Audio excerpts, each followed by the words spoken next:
Hello. Well, it's always good to be back on Talk Shop, your favorite hottest online program. And before I even begin today, let me say a big thank you to all of you for all the supportive comments when I did my piece on the charlatans. Let me say this, I was overwhelmed. I know that Ghana, and then the reaction will be positive, but to get over almost 300 comments and all of them positive and encouraging me, it'd be mad. So I really want to thank all of you. And while I thank you for the support, let me also assure you that this program is going to be on and we'll keep it on. Tell it like it is and let the chips fall where they may. And we always say this, the truth crashed to earth. Oh yeah, dang, it shall rise again. You can't sing the truth. Crash it to earth and it shall rise again. And the question we always ask is this: what time is it? And the response you always give is this: it's nation time. Yes, it is nation time. And when we say nation time, it simply means that it's time for all of us to put our hands together to build this nation. And I say all the time, but I love your slogan. It says, Ghana shall rise again. And let me tell you why I believe that Ghana shall rise again. The last election results alone tells me that no matter what, this country shall rise again. It's been awkward and it's been awful, but I'm telling you, don't give up. Ghana will rise again. Now today, the topic that I'm going to talk about today is this. Let us look at the legacy that we have been bequeathed with from His Excellency Addo and his MPP. Legacy of the Ghana. Folks, I think you can simply sum up their legacies in two alphabets. I call it the double D's. The legacy of the D and D. What is the D and D? Decay and decadence. Right now, what we are grappling with as a nation is decay and decadence. That is what we are grappling with as a nation. But I'm saying, in spite of that, Ghana shall rise again. Now, let me say something, folks. There's this saying that nothing is strong enough to stand in the way of an idea whose time has come. I'll repeat that. There is nothing in this world that can stand in the way of an idea whose time has come. So idea, no, but nothing can stop it. And that's what we proved the last election. The last election proved that the idea of change has come and nothing is going to get in the way. And I said this on this program. I said, change is here, step aside. And for folks, for what I was saying by step aside is that it is an idea whose time has come. Not the military. You can't bring any military weapons that can stand the strength of an idea whose time has come. And the idea whose time had come is change, folks. And I kept saying this. Go to my former prison. Don't try to stop this. Nothing can stop it. What is his name? That clown in Kumasi, the Ashanti regional minister, Wontumi. Did you hear Wontumi? We have 1 million ways to win this election. 1 million, oh. And that 10 ways or 12 ways, so. We know how to win the elections. We have 1 million ways to win 2024 elections. We have 1 million ways to win 2024 elections. They were so confident in winning this election. He said they had 1 million ways to win this election. What they forgot, folks, was the idea of change had come. And as the saying goes, there is nothing in this world that is powerful enough to stop an idea whose time has come. when the idea is any say no, change has come, nothing could stop it. And let me be honest. This decay and decadence did not start with the MPP. For a while now, Ghana has been grappling with these two Ds, decay and decadence. We have been grappling with this. But let me say that the levels of decay and decadence the levels were amplified under the MPP. They were amplified because of the arrogance of power, because of the corruption, because of the dismissiveness, because of the disrespect they had for Ghanaians as a whole. They amplified and crowned the levels of decadence and decay. That's why I am so happy that Ghana voted the way we did. Because trust me, there's another saying. They say, when you hit rock bottom, you understand me when I say rock bottom? It means you've hit the bottomless of the bottom. You have hit rock bottom. When you hit rock bottom, which means you have sunk to your worst depth ever and you can't go further down, that is what we call rock bottom. But there's this saying, and it is quite interesting.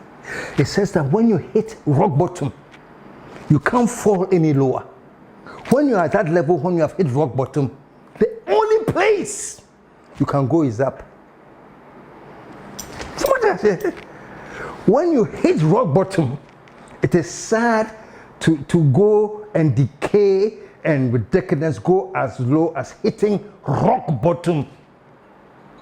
But the news is this: when you hit rock bottom, the only place you can't go further down when you hit rock bottom. So that you have nowhere else to go but up. But trust me, if you hadn't voted for change, if you had kept this same thing we have gone through the last 8 years, we would have gone even deeper than the rock bottom we thought we had hit. I kid you not. But we are at rock bottom.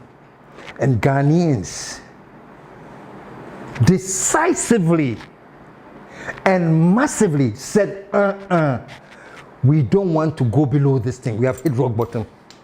So we need a change. That was the force. And so we got the change decisively and massively. And now, folks, the good news is this: the only place we can go is up. And I kept saying this over and over again, that the change is here. Please step aside. What wasn't done to make sure that the MPP breaks the 8? Everything possible was done. That's what gave the confidence for the clan woman to me to say, we have 1 million ways of winning the election. And let me say this: thanks to the vigilance, thanks to the vigilance of the NDC, they had their eyes wide open. The systematic cheating and rigging that had taken place, they found the loopholes to close all those loopholes. And so, what to me is a million ways didn't quite manifest itself because all the loopholes was closed. So, folks, let me tell you this: when change becomes the idea whose time has come, nothing can come in the way. What's his name? Bosman Asare. And not just you, there were 7 very loyal people to the MPP. And I don't mind if you're loyal to the MPP and they put you in the Electoral Commission, so long as you are competent, capable, and objective. Me, I'm okay. But when you're not competent, capable, and objective, and you go in there with the idea that will let the status quo remain, trust me, you cannot stand the force of that change. What's his name? What is simple? Bosman Asare, Electoral Commissioner, making a public declaration that one of the major parties is a threat to democracy. That's what you said. The NDC is a threat to democracy. So let me ask you alone, as a bossman, with this wind of change that has blown across Ghana, when the NDC has been elected decisively and massively, so have Ghanaians elected the greatest state to democracy? Or have Ghanaians reflected an angle of democracy that we want to see? Folks, this program is just for us to understand the levels of decay and decadence that we have in this country, and why all of us are lucky that we voted for change. Remember when it was my birthday, but I don't want any present from anybody. The only present I want is Ghanaians should vote wisely. And in my opinion, voting wisely was simply voting not to continue the 8 years that we have had. We have had 8 years of decadence and decay. And Ghana has a grow bottom. We have. And folks, this is what I'm saying to all of us as Ghanaians. We have one chance now. With this decisive way we voted in the election, we have one more chance to lift this country up. If we say Ghana shall rise again, it is this time. Let me put it bluntly. If Mahama and the NDC fails Ghana after this massive endorsement that we have given, say, please come and change things and let Ghana rise again. I'm saying that, and I hope it's not going to, not that I hope, I know it's not going to happen. But if Mahama and the NDC disappoint Ghana and plunge us into further decadence, trust me, Ghanaians will never forgive you. And I hate to see what will happen if that happens. But I'm very, very confident that, look, we are all at a stage. Everybody in Ghana who has stayed in Ghana because they had hopes that any day one day it will be okay. You know? There are hopes, so they stayed in Ghana. All of us here in Ghana and even abroad who have hopes that things will change must help. I don't care what party you are, I don't care what your political beliefs are. Sincerely, dear, we can't afford. This is not the party, this is not the time for NDC and PPO. I'm telling you, if there are people out there who are still so crazed and sycophantic, say, hey, Charlie, the M people can. If you are still thinking that, please step aside. Ghana now is open for those who want to lift this country up. That's the only business. You know, and as I say this, Your Excellency Mahama, Ejuma also, Ejuma Eda Mahama, so it's not children. Every time I say on this program, yes, you can get change, but how do you manage the change? How do you manage people's expectations? That delicate balance of the frustrated people and the tough action you have to take and yet manage that frustration, that is the challenge of leadership. And that is on to you now. Mr. Mahama, Asemedasono, it is not small. How do you manage this change? Look, I am very, very sure as I speak, and if I'm wrong, more fine me.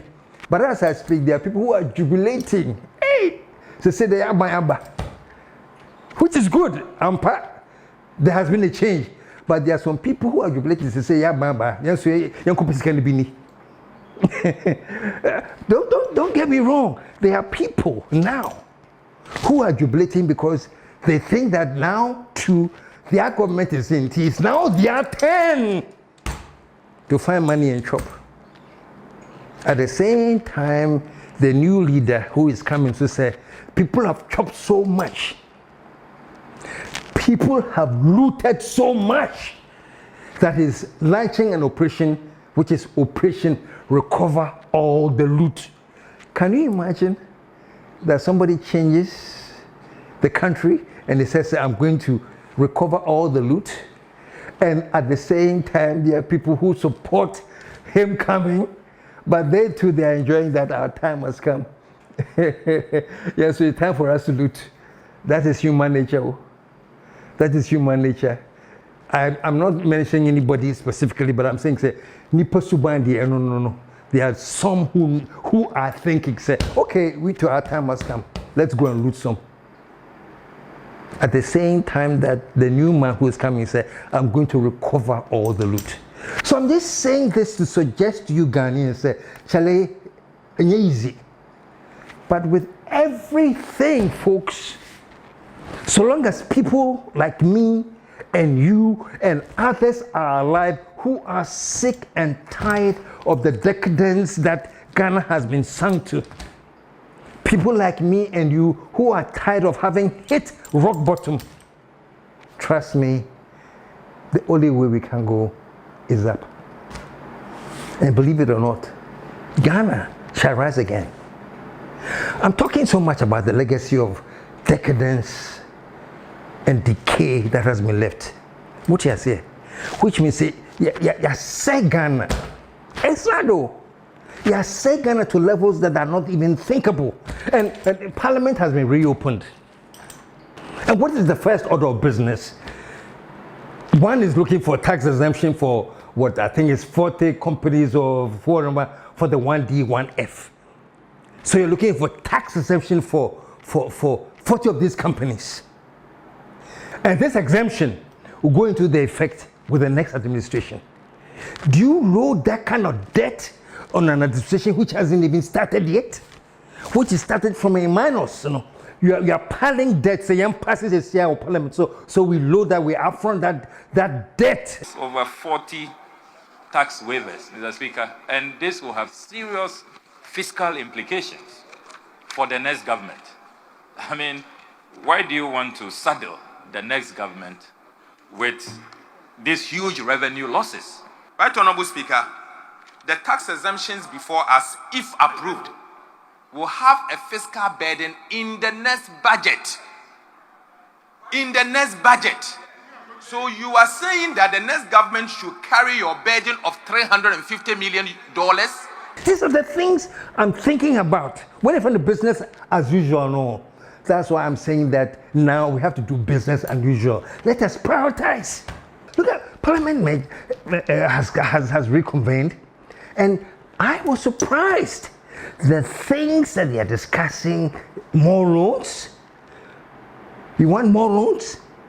You're looking for what? 140 million euro.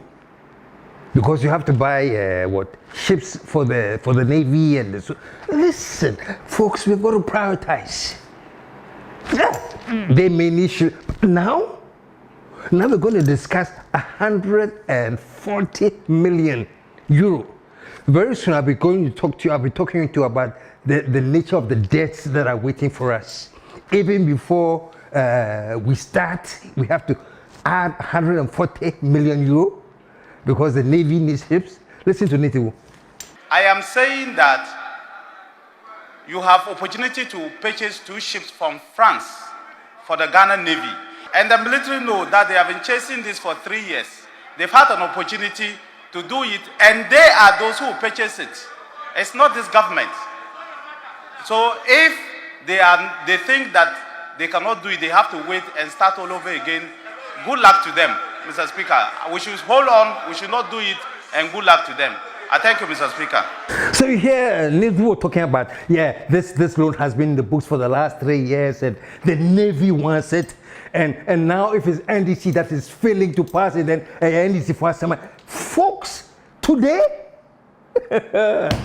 among the wahara that we have to deal with, how do we top up a car at this stage?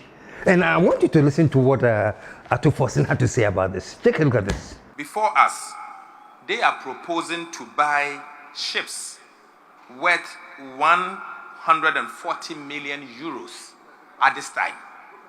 Mr. Speaker, it is very wrong for a government that is leaving office in 3 weeks, to commit 140 million euros. Loan, yo. See where loans have gotten us. You would think that right now, Craig will be trying to avoid loans and try to think some more homegrown thing. You see, loan. And so the two say, if you won't do it, then it's like partisan. That the partisan politics, no, it hasn't gone, no. Folks, look, as we speak now, you know what is happening in Takoradi?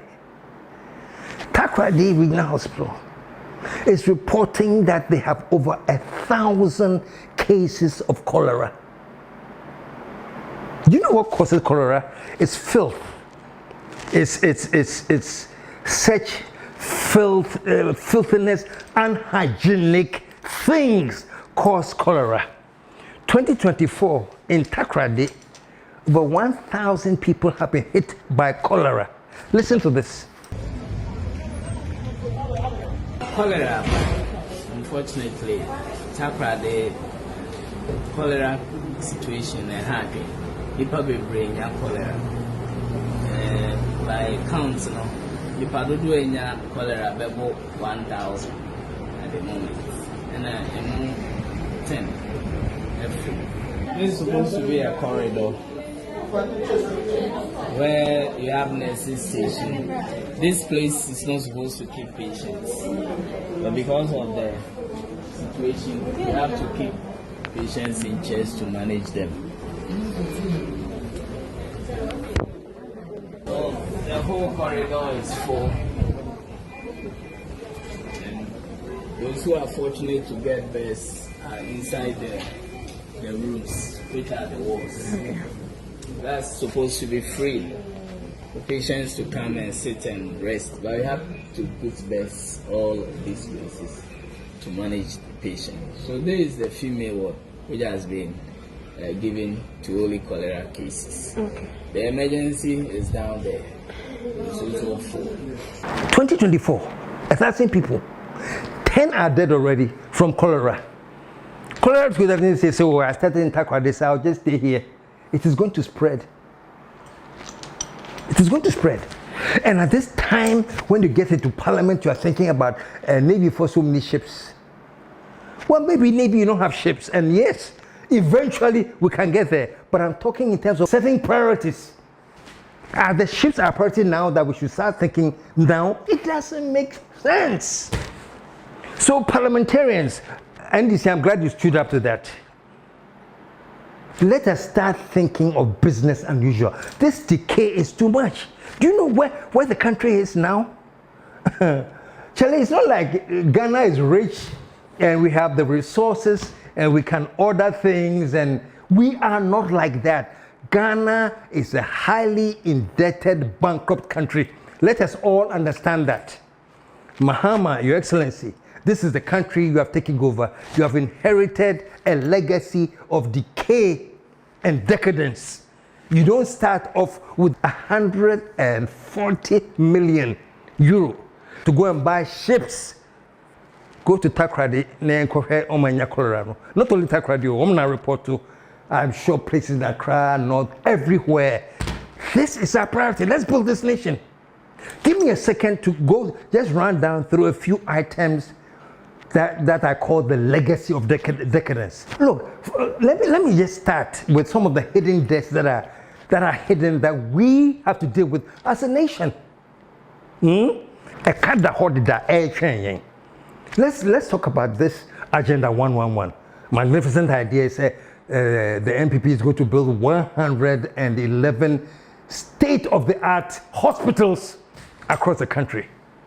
You and I knew said it was just a promise that they threw out there, like many other things. We knew that it would not be completed before the end of their term. But check this out. It's been started. And now to find money alone to complete Agenda 111 will cost about in the neighborhood of $7.5 billion. I can't wait the whole.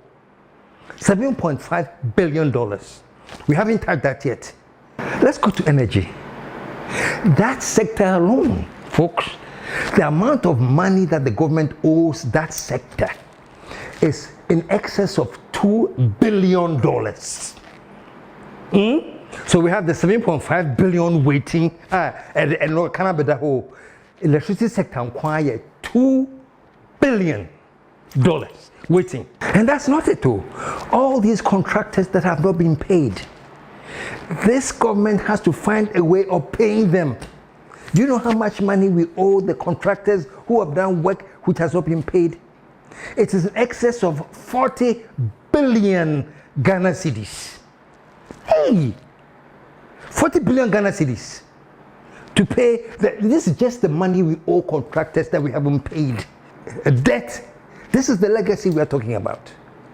Now, there's this whole thing to do with this IMF loan that we went to take, that I think already we have chopped about 70% of the IMF $3 billion loan that they gave us. So there's all this rest left that we have to renegotiate. We have not been paying the bills, so we now have to even enter into renegotiation before we even think about getting more. No, we have to renegotiate what we haven't paid. And you want to start off with the Yankoto ships? What are we talking about in this country? And folks, we can't forget about the financial sector collapse. This whole thing about locking up banks in the financial sector. Do you know what has been inherited? What needs to be done to fix all these financial sector banks and savings and loans and that throughout the nation have been collapsed? We are looking at, not looking at all, we are in a financial crisis here. Let me just leave it there. So these are all parts of the legacy of decadence that we have inherited. And that's why I'm saying, folks, that in order to do this, we cannot be doing business as usual. We can't. It has to be business unusual, which means we have to take some radical steps, unusual from anything we have always done. Yeah, but the same old thing, or the usual business, and listen to some staff from parliament. It won't work. That era is gone. So my appeal to Mahama, that please, you have been giving such enormous power. Let me tell you some very interesting things that I have noticed, and it tells me a lot about Ghanaians. Let me tell you this. Do you know the people who sell on the traffic lights? You know, those peddlers, hawkers now, who sell at the traffic lights. You know, in traffic, they come to you with ice water, with mobile phone calls, and these peddlers that we don't really respect. Say, oh, now most of them drink. You know, sometimes even when we owe them change, we throw it out of the window. That's a level of disrespect. Say, we don't care about these people that much. But check this out, folks. When you get to a traffic light and there happens to be a power outage, and all the cars want to beat the whole, there's a whole lot of confusion because the traffic lights are not working. Who comes to save the day? These very small boys and girls that we don't respect. They will go and get branches, they will go and get leaves, and then they take over, and then they start controlling cars, directing cars, to diminish the chaos. But this is what I want to talk about. Everybody listens to them. When they raise their leaf, ubejina. When they signal to come and pass, you go. The same people that we don't respect, we throw change on the floor for them. When there's a traffic failure, there's a power failure at the traffic light, they will go and get leaves and things to direct traffic. When they say stop, you stop. Why? Because in the midst of chaos, we are looking for anybody to take control. It doesn't matter that these people are school dropouts and someone goes school, that this doesn't matter that these are unemployed people we don't respect. Once they decide that they're going to take order to help decrease the chaos at the traffic lights, we all obey them. Why don't people just say, oh, you better call them, continue in the chaos because these guys are not qualified, they are not policemen. Why don't we do that? No, we don't. Rather, we stop when they tell us to stop. We move when they tell us to move. People we don't respect too. I'm saying this about Ghanaians, maybe you haven't noticed, that in the midst of chaos, in the midst of uncertainty, we are looking for somebody to come and take control, and we'll all obey the person. That's it. So I'm saying this to advise Mahama. Say, the indiscipline in this country, the level of decadence and decay in this country, Ghana for bread. Even as Ghanaians are saying, say, Charlie, we can't continue like this. That's why there was an overwhelming and decisive and massive vote for you. Come and take control. Ghanaians have given you the mandate to come and take control. The same way we give the mandate to the boys at the street. That's the kind of mandate they are. So please, Mahama, would you mind also? Because there are people in your own inner circle too who probably will not understand. You say, Charlie, Jai. This is our time. Let us enjoy small. But you are saying you are recovering all loot. So there's no time for anybody to loot. That's the level where we are.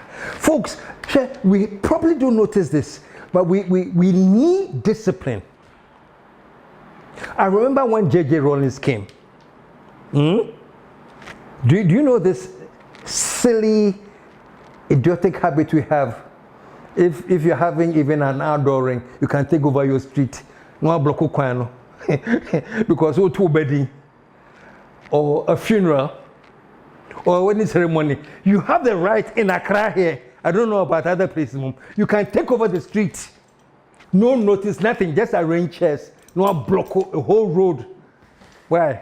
I'm naming my child. What level of indiscipline, recklessness, and stupidity is that? When Rollins came, he didn't go to Parliament, said, Charlie, let's go and pass a law. All he did was speak with his mouth, said, that thing, I don't want to see it in Ghana anymore. It has been banned. You cannot take over the streets and block it because you are having a funeral. Or can one word pay?